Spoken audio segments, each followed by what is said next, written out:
In budget-conscious shopping, three popular retail giants make their mark: Dollar General, Family Dollar, and Dollar Tree. These retail chains have become fixtures in numerous communities, offering various everyday necessities, household goods, snacks, and more, typically priced at $1 or slightly higher. However, each store boasts its distinct character, shopping experience, and product selections beneath its comparable pricing structures. Whether you are an experienced dollar store shopper or new to discounted retail, accompany us as we delve into the subtleties of these three popular dollar store brands and determine which one might become your preferred shopping destination. But before we explore, smash the subscribe button and ring the notification bell. To initiate the comparison, one can begin by examining their respective sizes. To facilitate this analysis, a graph has been created to illustrate the number of locations these retailers have had over the past 25 years. This visual representation offers valuable insights into the significant growth that all three have undergone during this period. In 1994, the three retailers collectively had fewer than 5,000 locations. That number has soared to over 30,000, indicating their substantial growth. Notably, Dollar General has emerged as the largest and most successful among the three during this time frame. They overtook Family Dollar in 1996 and have consistently expanded their lead. Today, Dollar Tree, the prominent player in the dollar store industry, recently announced a remarkable 6.9% surge in same-store sales for the quarter that concluded on July 29th. In contrast, Dollar General, another major competitor in this space, reported a slight decline of 0.01% in same-store sales for the quarter ending on August 4.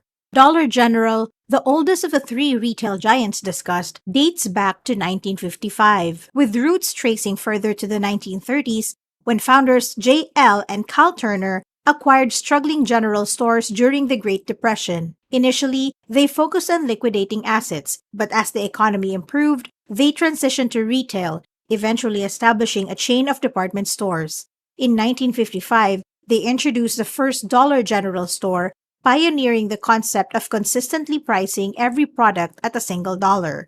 This innovation influenced other businesses, including Family Dollar, to adopt a similar $1 pricing model. The driving force behind this venture was Leon Levine, whose lifelong exposure to the retail industry began early due to his father Harry, who owned a general store.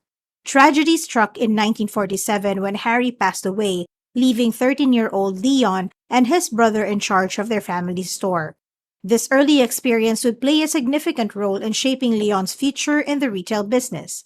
For the following 12 years, Leon Levine dedicated himself to the family store operation. However, in 1959, he decided to venture out independently, diverging from the family business. He named his new store Family Dollar.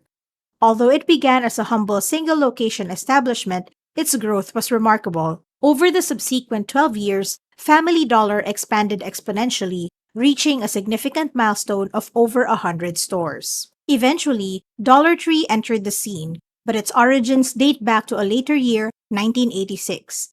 Interestingly, this tale takes us even further into the past. In 1953, a man named K.R. Perry laid the foundation for a significant chapter in retail history by opening a store in Virginia. Initially, it was just your typical variety store, which evolved and earned the moniker K&K 5 and 10.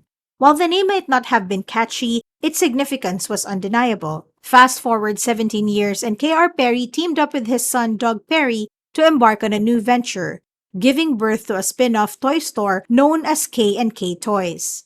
By the time 1986 rolled around, K&K Toys had experienced substantial growth, boasting a network of 136 stores, primarily within the confines of shopping malls. Seeking to expand their horizons, they embarked on a new venture by launching a distinct chain of stores aptly named Only $1. In the initial stages, these stores were predominantly found within shopping malls, and they made a significant splash by opening 5 of these stores simultaneously. As time passed, this innovative enterprise transformed and rebranded itself as Dollar Tree in 1993, when its footprint had expanded to encompass over 300 locations. drawing some parallels based on how Levine initiated the shift when he distanced himself from the family enterprise. Furthermore, this unique case distinguishes itself by lacking the pre-existing resources that typically provide momentum to such endeavors. It originated as a spin-off from a well-established chain of 136 toy stores. This advantage allowed them to launch with the simultaneous opening of 5 stores. Interestingly, in 1991, they made the strategic move of selling all these toy stores to KB Toys, utilizing the proceeds to fuel the expansion of Dollar Tree. Subsequently, all three companies adopted a growth strategy that combined opening their proprietary stores with strategic acquisition of rival chains. This approach mirrors the broader trend within the dollar store industry marked by consolidation. Previously, the market consisted of numerous independent local dollar stores and smaller regional chains scattered across the country, but they have primarily amalgamated over time. When considering recent comparisons, one notable distinction arises regarding the average store size, with Dollar Tree emerging as a standout. Dollar Tree stores are more prominent on the average than its dollar store counterparts.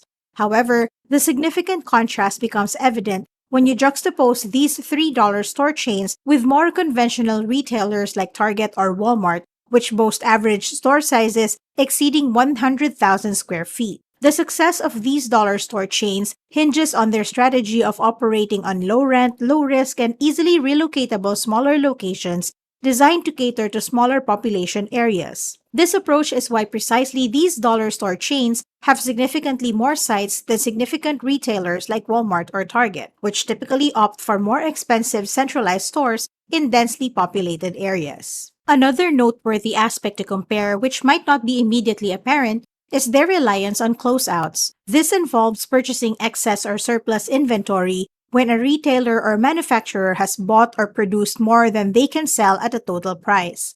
These dollar store chains have a historical practice of acquiring closeout merchandise and reselling it to the public. This is often the critical explanation if you ever wonder how these stores maintain such low prices. When it comes to Dollar General, their involvement in this particular aspect of the business has always been relatively minimal, if not negligible. Family Dollar has had a fluctuating relationship with closeout sales as a critical aspect of their business. They initially relied heavily on it but distanced themselves in the 1980s to create a more upscale image. In the 1990s, they started to embrace it again but eventually moved away from it, with closeout sales accounting for just 3% of their sales in 2014.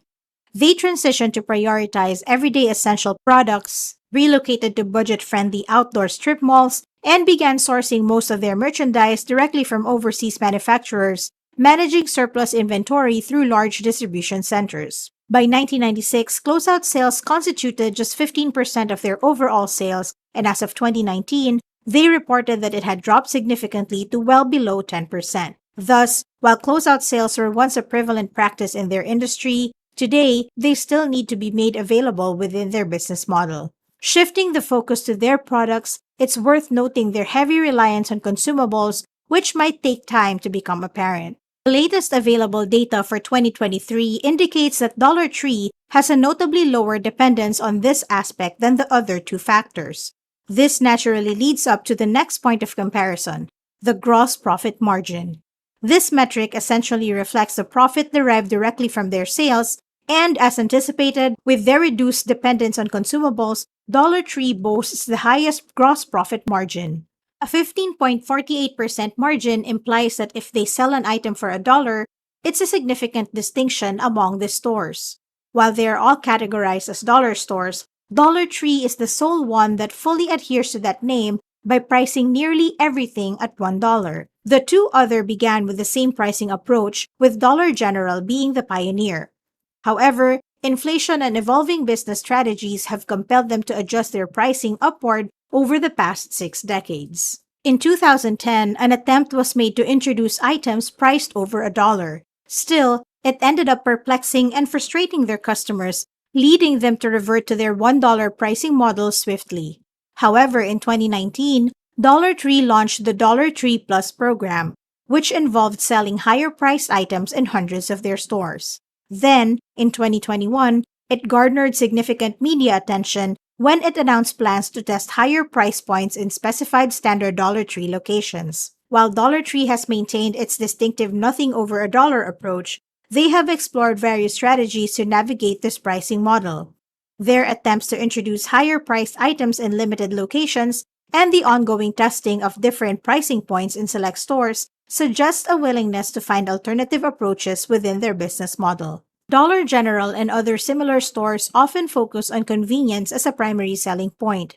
They strategically position themselves in areas with challenging access to larger retailers like Walmart, targeting customers who prioritize proximity and ease of shopping over lower prices. This approach explains why they have been more successful in selling higher quality items as they fulfill a specific convenience need for their customer base. Dollar Tree, on the other hand, takes an entirely different approach. They identify the location of Walmart stores and strategically set up their stores nearby. It is because they aim to attract a similar customer base, believing that offering similar products at lower prices can entice shoppers away from Walmart. Therefore, Dollar Tree actively competes, positioning itself amid it, while other businesses try to avoid direct competition with Walmart. As we conclude our exploration of these three popular dollar store brands, we've delved into their rich histories, examined their growth strategies, and identified the unique characteristics that set them apart in the retail landscape. From Dollar General's pioneering roots to Family Dollar's ups and downs with closeout sales, and Dollar Tree's unique approach to pricing and competition with retail giants like Walmart, each offers an outstanding shopping experience. Before we go, don't forget to hit the subscribe button and ring the notification bell so you can stay updated with more insightful content. And of course, share your thoughts in the comments below. Which dollar store do you prefer and why? We'd love to hear from you as we continue exploring the fascinating world of retail and beyond.